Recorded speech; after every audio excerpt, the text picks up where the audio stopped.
सावरिया films presents बोला बोला शंकर भगवान की जय। Music by Manoj Bihari.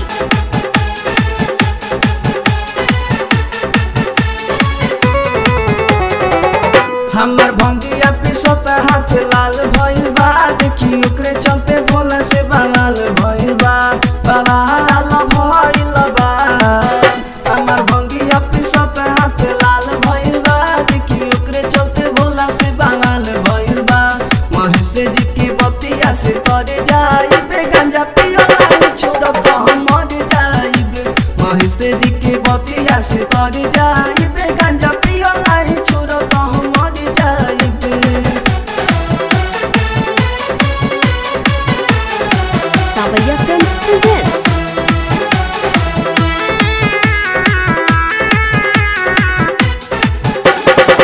केहू के नाही सुहाला स्वामी, गांजा पियो बारे बारे।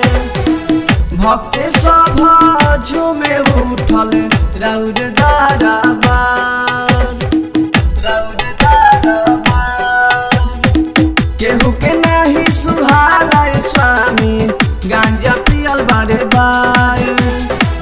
भक्त सब झूमे उठल रौद दाराबार। अतना बोली से सुधर जाइबे, गांजा पियो नहीं छोड़ो तो हम मर जाइबे। महेश जी के बतिया से तर जाइबे, गांजा पियो नहीं छोड़ो तो हम मर जाइबे। Music by Manoj Bihari.